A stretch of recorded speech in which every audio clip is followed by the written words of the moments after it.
Now we're ready to move to the panel discussion, MSP in the Baltic Sea region until 2020, expectations and challenges.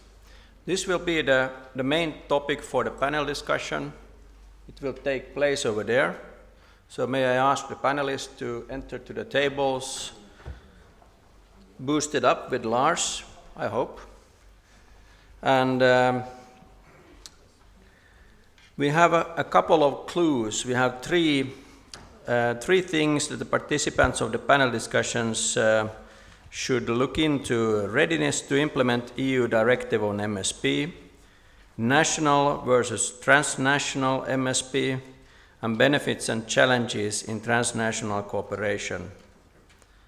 These are many of the topics that were touched in this morning's presentations, and I'm sure it's going to be interesting. I'm going to take a mic and join them over there.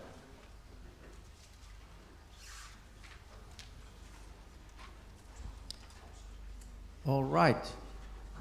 So this is this table's mic. I will pass it on when your turn comes.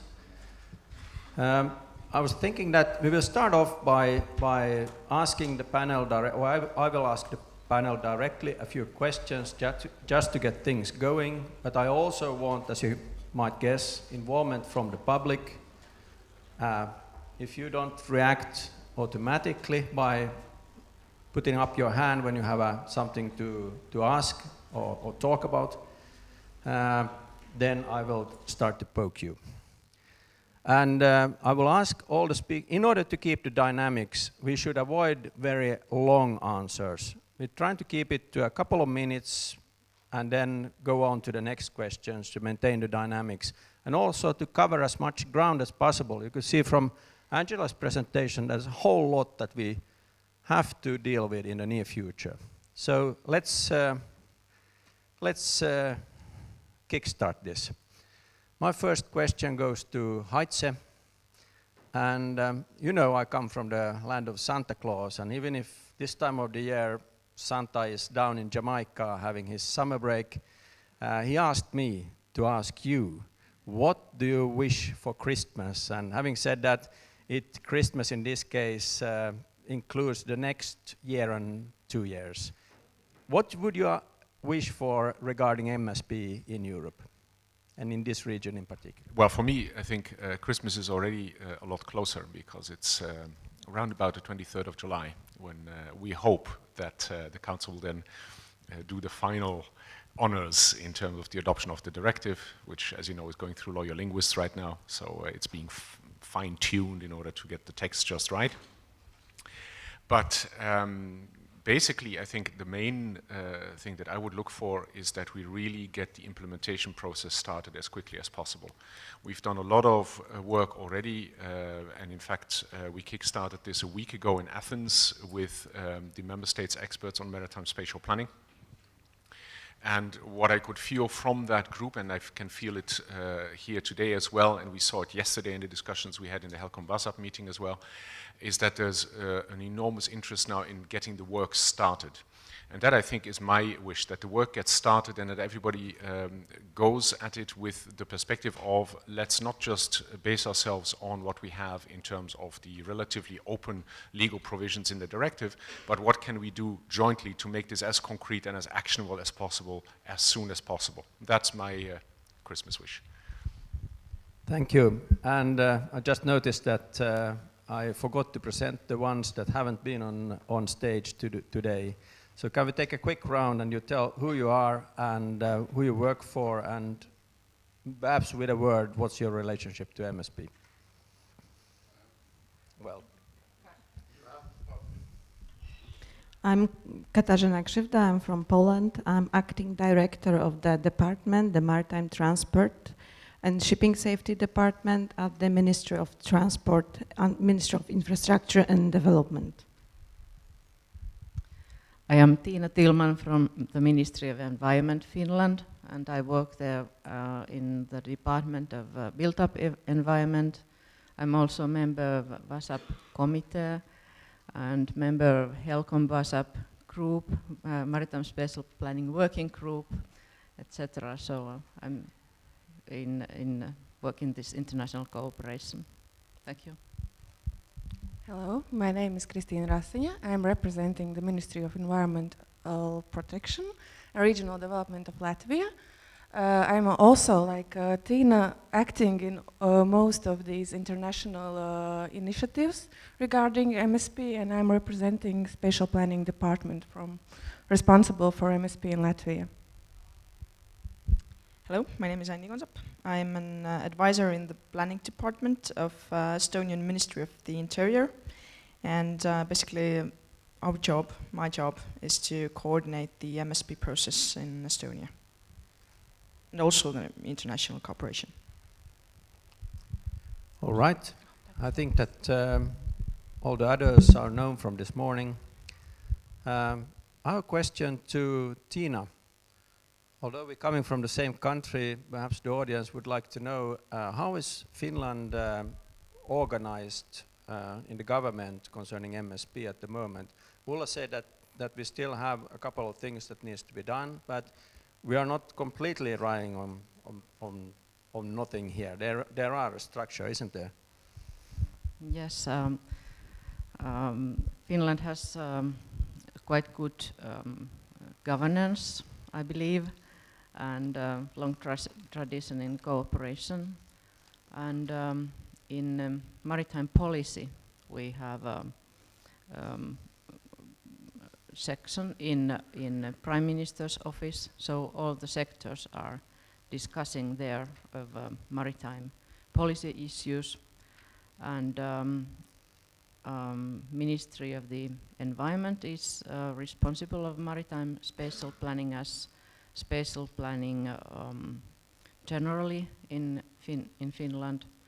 And as Ulla Koski, my boss, already said in her opening speeches in the morning, we have a long tradition in spatial planning, and we have always had the Land Use and Building Act in force in maritime areas as well, and territorial waters. So we have planned sea areas for decades also, and I believe that the planners are actually professionals in cooperation and organizing participation. So I think we have a good opportunity or facilities to implement also this maritime spatial planning on our sea areas, also on economical zone. Thank you. And then I have a question to Lars. You said something about, I think you said that the North is applying an ad hoc approach to MSP. You didn't? Okay. Well, there were anyway, you said something about differences between the North and South. Can you repeat that? And in planning theory, which obviously is based on terrestrial planning, we see two different approaches in the European Union, a sort of problem-solving ad hoc approach, but this is on land. And the other is the sort of aménagement territoire, Raumordnung, the ambition to plan the total territory. And these are very different, and they lead to differences both in approach, and they lead to differences in result. And obviously, as planners move out to sea, they take their traditions with them. do you think that will change now with the directive? Does it stir up this two-way approach in any way?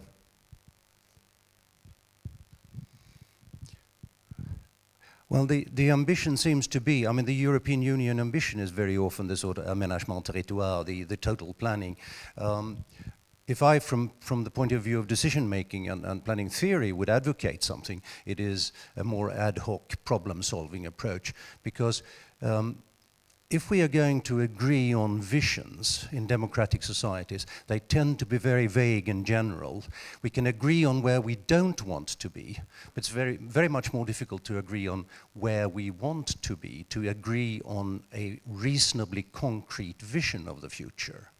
We can agree on problems that we need to solve. And in fact, very often when we make these visions, they tend to be inverted problems, problems formulated in positive ways. Typically, the Swedish environmental objectives is an example of that.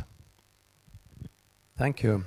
I will come back with a follow-up question on that, but first I will ask here Estonia that what would you see is the biggest challenges within the next couple of years when it comes to MSP in your country? Well, maybe just to say against what you said just now, we find that going further with the MSP process from the conflict resolution to creating actual vision-based MSP is maybe the main target for us. And the other step probably would be implementation, because MSP is a relatively new process in Estonia, in the EU. So stakeholders, be them public or private, are not very familiar with the added value of MSP and what we can actually achieve with MSP.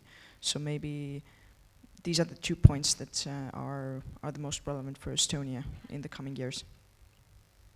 I know from a project concerning marine protected areas in the Baltic that I know that one of your strengths is also stakeholder involvement. So I'm not that worried that you wouldn't be able to pull it off, but and I think that building on your strength is of course a good strategy always. But now to the audience. Do we have any questions from the audience for the panelists? Maike, please. Thank you. My name is Maike Kramer. I'm working as a consultant for the German Federal Agency for Nature Conservation. And I'm also a member of the Helcom Vasab Joint MSP Working Group. And as Andrea mentioned before, our group has been working quite hard on the topic of ecosystem approach in MSP. I've also been involved in the rafting till to date, as well as Tina Tilman has been involved in that, also as a lead of the process. And in this sense, I really want to thank Lars for his really interesting contribution and his thoughts on this topic.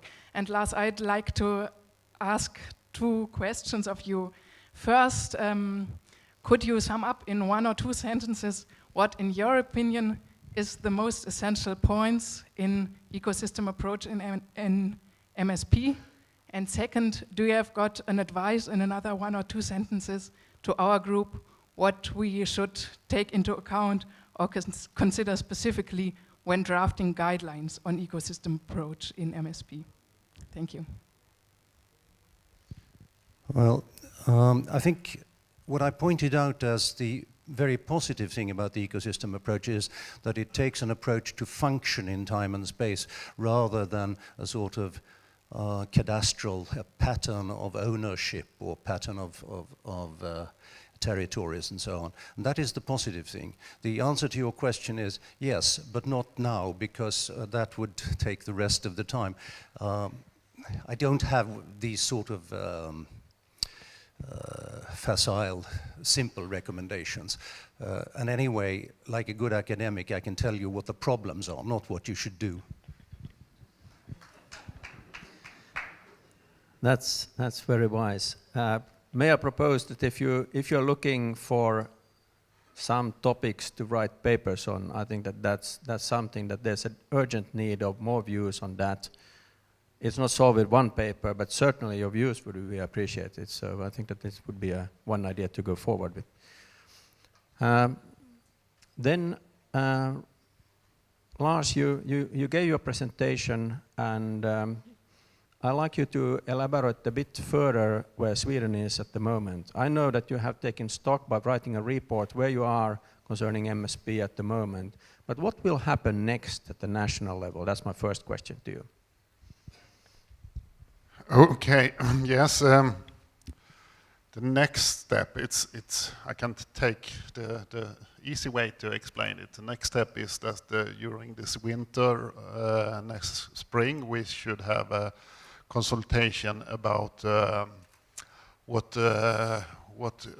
difficult question will we take in the MSP work, and also connect it to the Marine Directive program. And then we should start planning, and 2017, I hope we have our first plan.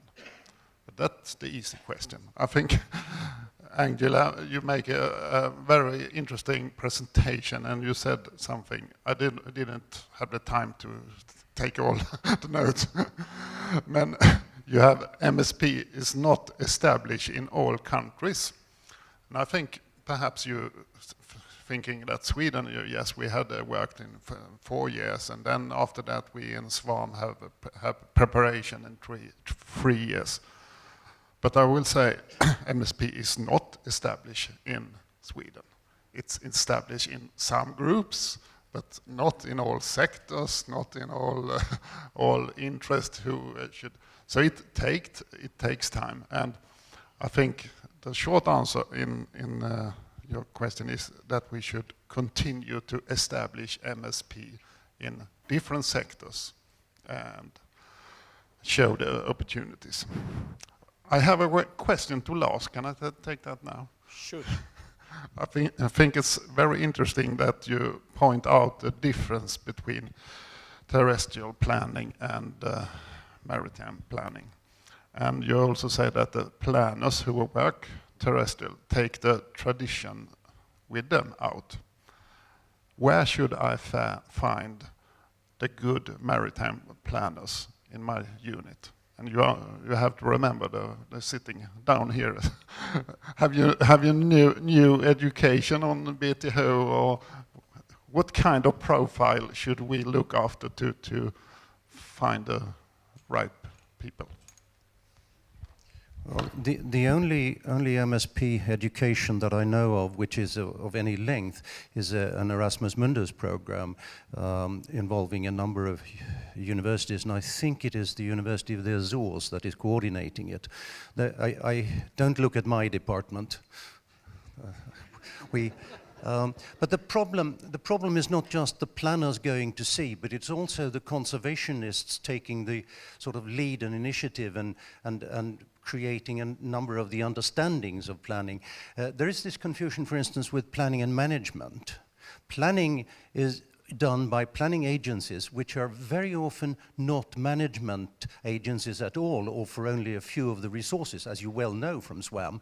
But the figure of thought of confusing planning and management, and this coastal zone management, which everybody talks about, but which very few do anything about, comes from this idea that planning and management are basically the same thing. Governance, we need network governance in this, not government in this sense. So again, some of the complications and no solutions. I have a question to Kate in Poland. How ready are you to do MSP across your borders? Have you already started to look how to do this with your neighboring countries, or are you just sort of planning to do so? Or where are you at the moment? Thank you. We are about to start the process. Actually, in Poland, we are started with collecting data. We are conducting studies. On international level, we already have had 2 meetings with Sweden. One, we were invited by our Swedish colleagues to Visby, and the second meeting took place in Warsaw just a few weeks ago. We discussed the data that could be shared while we do the process. We discussed the major topics that should be taken care of, and we decided also that we'll continue our cooperation from the very, very beginning of proceeding of this MSP. Well, that's interesting. About data collection, one of the things that you always stumble into is that the data is not harmonized. It looks quite different from different times. Some have one set of data, the others have a completely different set of data. Both regard their sets as important, which they are probably. How to fill in the gaps? Some of those gaps take time to fill in. Do you have any views on how to cope that? And is there any idea of, for instance, set up a project to solve this? At the moment, the ministry is collecting the data since like 6 months. There are many institutions in Poland that process the data relating to the Baltic Sea. And we are so happy to have the Maritime Institute, and we'll pass the data to Maritime Institute. We know that we got the data in so many files, so many shapes. Sometimes it is a paper data, which needs to be processed. And first of all, as it has been already said, we don't need a data, we need an information that can be used by the planners. And we hope that out of the data we already have, the Maritime Institute can produce information that will be useful for planners. Thanks, that was an important point of view. And then, Christine, Latvia, where do you stand with MSP legislation in your country at the moment? And what happened when the directive was finally adopted? Thank you. We have our national legislation in place already since 2011. In 2012, we elaborated also some detailed provisions for maritime spatial planning, and as we were checking the last directive text, we have only some few amendments to do to our national legislation, so we're quite in a good stage. Thank you. Now back to the audience. Now let's start to look up. Let's start with over here. Thank you. My name is Christina Berkman. I work in the Netherlands at a Marine Research Institute, IMARIS. And I've been involved in an EU project, MESMA, where we had case studies on MSP, in particular monitoring and evaluation of MSP in all European seas. And I wonder what kind of recommendations you from the Baltic Sea could give to the regions further south, the Mediterranean and the Black Sea, in particular thinking of that environmental awareness is much less developed in the south. I think this could be said in general. And in the Mediterranean in particular, they have African countries there. So I was wondering whether you have any recommendations that could help them, those areas. Thank you. Before I give the floor to our panelists, I might take the opportunity to write or reply at least with a part of what you asked. I was recently participating in a marine expert group meeting under the Habitats Directive in Brussels, and I was very impressed with a project called MedPan. And I think that the times are gone that we can from the north look down at the south and say that we are so much more advanced here. They are picking up the slack very quickly at the moment. And I was really impressed by the presentation that a person called Chloe Webster gave from the MedPan Foundation, and also the regional cooperation also to Northern Africa. It does exist. Of course, there are gaps. We know exactly which countries there are. I'm not going to mention those. And there are issues. For instance, Corning E, it said that is a serious issue that is tough to address, but there is a great potential of finding common ground concerning MSP. Today I'm more hopeful than I was last year. But now to the panelists, do we have any views on this? Heitze, perhaps you can reply.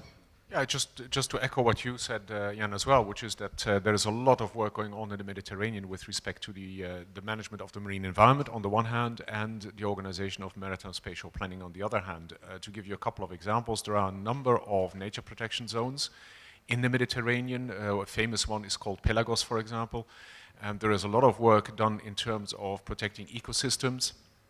And then, more crucially, and in the context of the work here of this conference and on MSP, a lot of work that is called Maritime Spatial Planning here is actually done under the heading Integrated Coastal Zone Management in the Mediterranean. And one of the interesting things that we will be facing now, that the directive will be in place and implemented relatively soon, is how exactly to match these different types of approaches in such a way that there is a real cooperative dialogue that can take place between countries that have, a different way to tackle something, which will result at the end in the same thing, which is the planning of maritime space. So that, I think, is the comment that I would give. In fact, if I could step slightly beyond that, and coming back to your Christmas question as well, one of the things that I would find hugely interesting is that in addition to the work that's already started here, that is underway in a sense in the North Sea as well, and where some steps have been taken in the Mediterranean as well, which is to have a dialogue across borders on the planning of sea space. There would also be some form of communicating between the various sea basins to share expertise and knowledge, because on every side of the coin, you have something that you can learn from the expertise gained over the years in these various areas. All right. Any further replies from the Tina? If I may continue a bit, I think this exchange of experiences, if you just show what you are doing and you are open, and to my mind, the cooperation is something what you learn by doing it, so little by little. So it's just starting to exchange views and cooperate. So simple. Just a rather trivial remark. Planning is always context specific, so you always have to set up your own frameworks and set your own objectives, and then you can go out and look at other people's mistakes and go home and make your own mistakes. Sweden is a wonderful country, for instance, in environmental impact assessment, because it provides all sorts of interesting examples of how not to do things. Ooh, a bit cynical.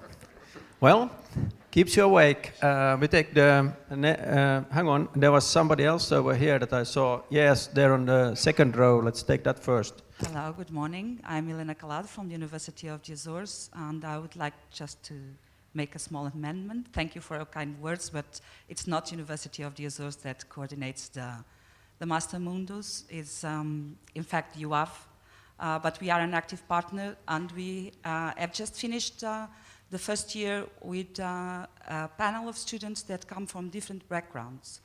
And what I've learned from this year is that planning tools and planning skills are one of the basic things that they need. In fact, when the background has not as a huge gap on planning knowledge, it's almost impossible for them to enter fully in MSP mode. So I would like to have a vision from the Baltic.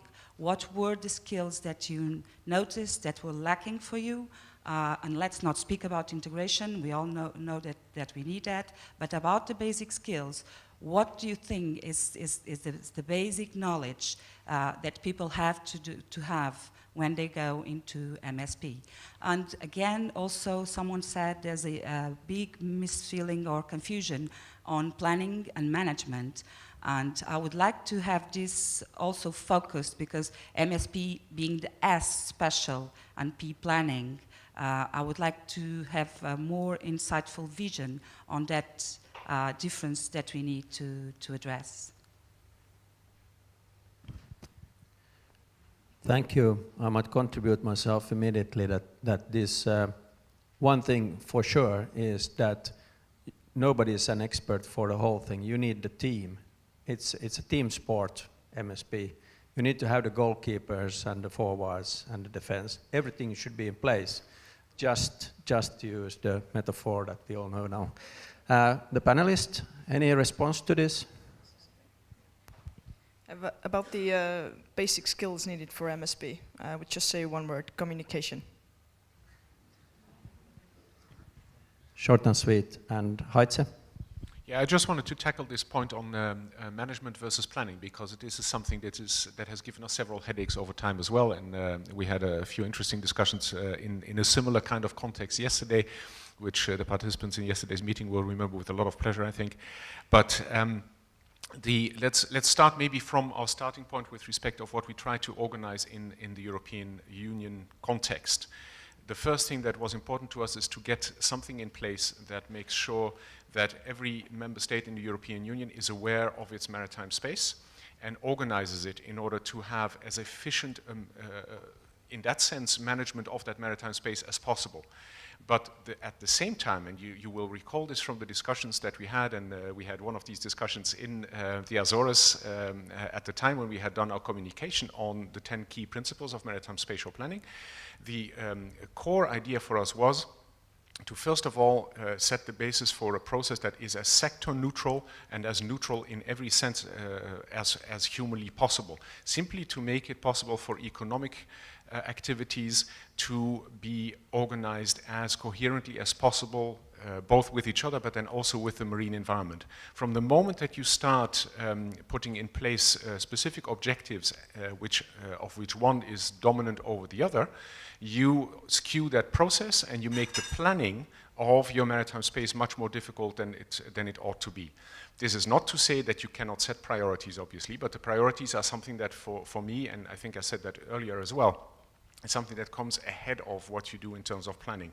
You have a discussion about where do we want to go, what are the objectives that we want to pursue, and following on from that, you organize a planning process. This is what underlies basically the work that we try to get going with proposing the directive, and I think we covered our bases fairly well in terms of the end result.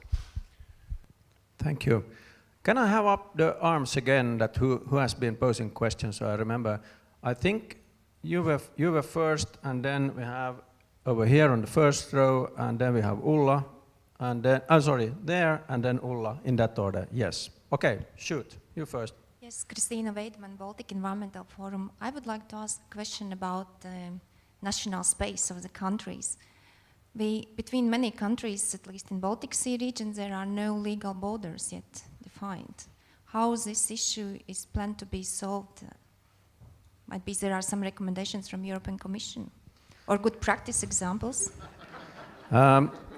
Before I give the floor, I need to protect my panelist here a bit. The thing is that there are no patent answer for that, but I think one way to talk about this is, I see Ludwig here on the first row. Is it so that the Netherlands and Germany have some border issues still? Is that true? Do you have some small area that you haven't agreed about? No? Maybe it was Belgium and the Netherlands. Yeah, Belgium and Netherlands, that it was.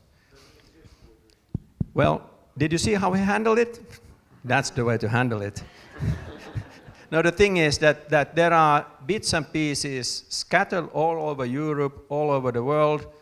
In some cases, really small, tiny, post-stamp-sized areas that there's no agreement upon, and there are big areas. In the Mediterranean, for instance, there are a lot of issues pending that won't be solved, not this year, not in a decade perhaps. But that is not a reason not to do MSP.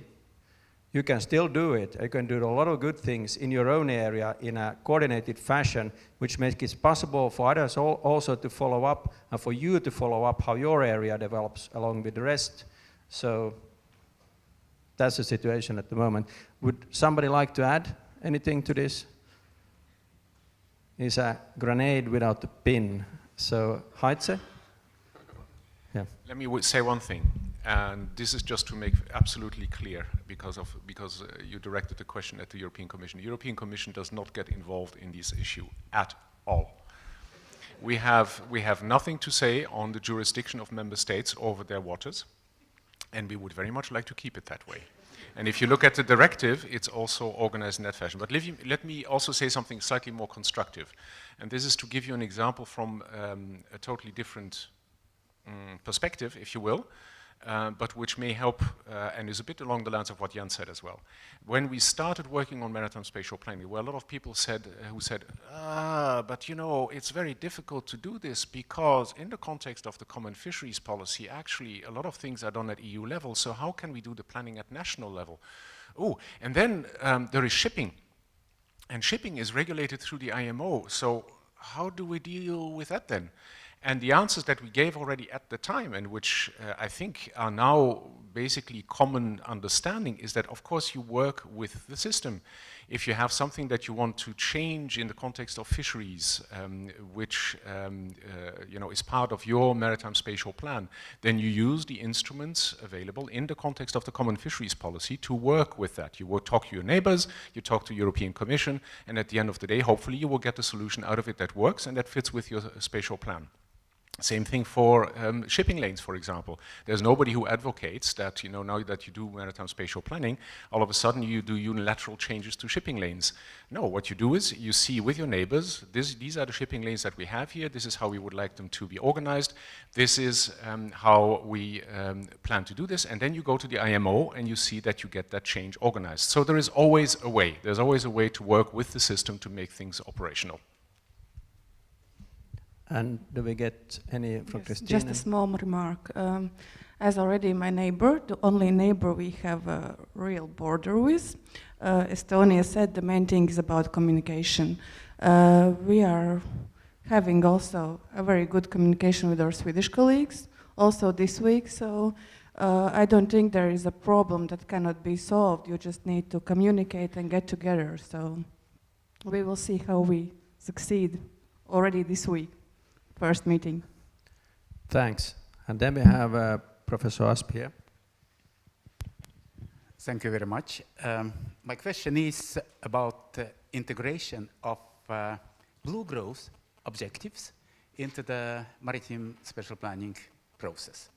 And I would like to ask, could we think about that this way, that first of all, ecosystem-based approach, full definition is ecosystem-based approach to management of human activities. We are not managing ecosystems as such. We're managing humans. And managing humans, this is the jobs. It means jobs based on marine resources. Now, jobs are producing value, is the second big objective. And concerning value, we may think that we as a society think that we could get maximum sustainable economic yield from the 4D maritime or marine space, 3D space plus time. And then the most tricky part of that is the third objective, sustainability, including environmental, economic, and social sustainability. And just to add to that, how difficult it could be that when we are talking about the jobs and value, we now know that unmanned ships are on a horizon. It means that unmanned ships might increase the value substantially, but they are unmanned, and jobs might be lost in this particular sector. Thank you.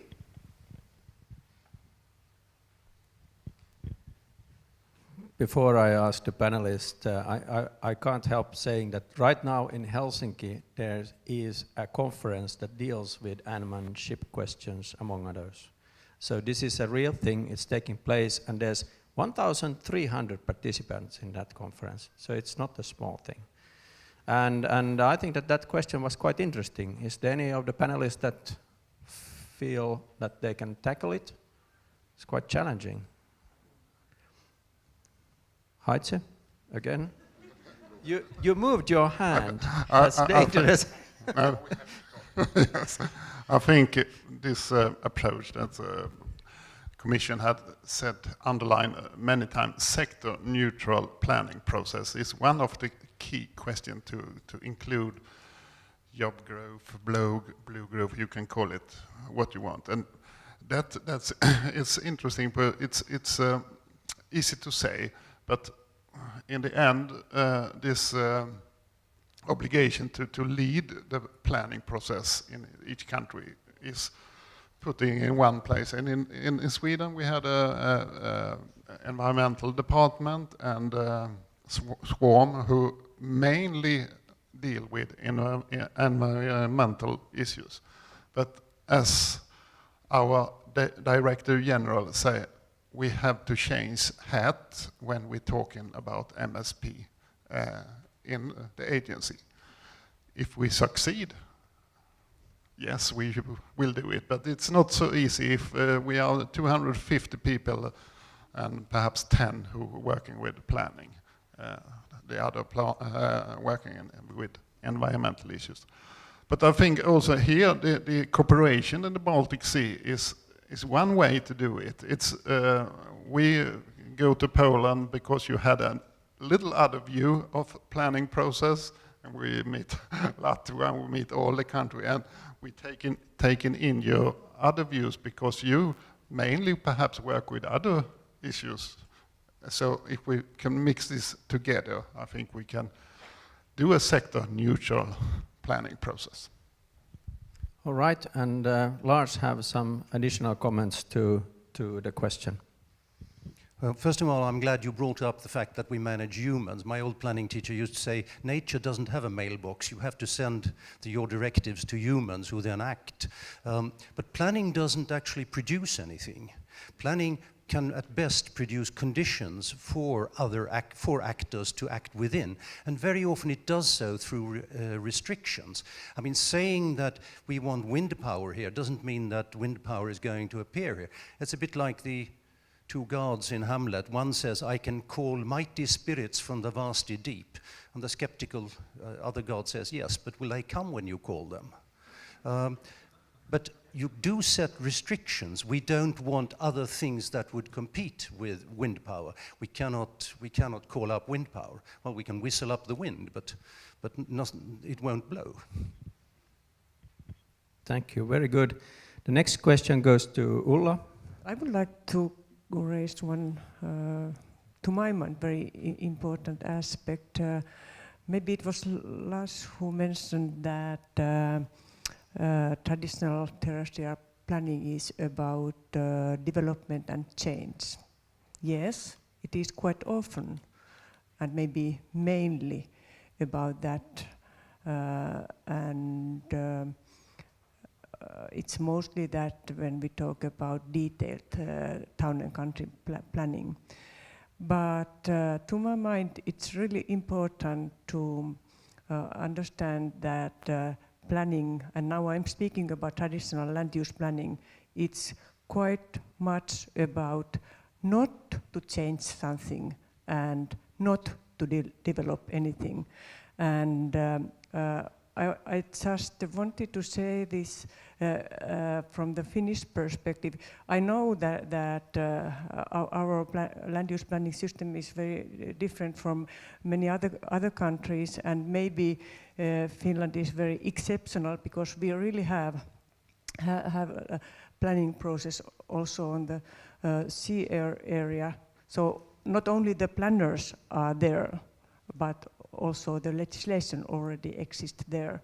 And in our legislation we have quite detailed and strict requirements how, for instance, nature conservation or cultural heritage has to be taken into account when drafting and approving a plan.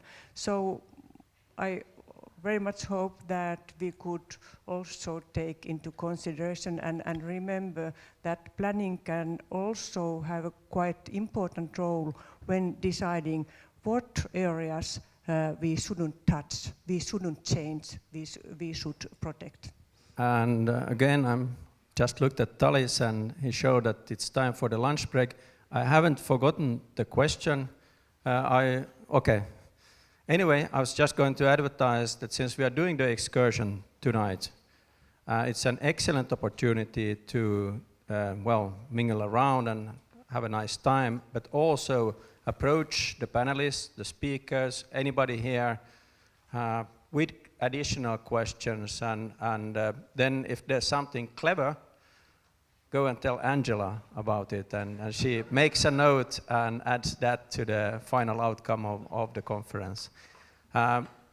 Before I finish it completely, I have a question of who here in the audience comes from outside Europe? Hands up.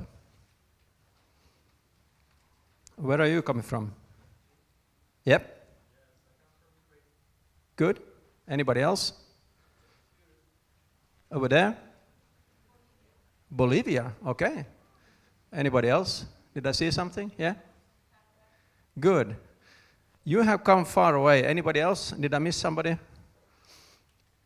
Make sure that you make the most of your trip overseas, and also Ukraine that came the land way. Approach us with questions.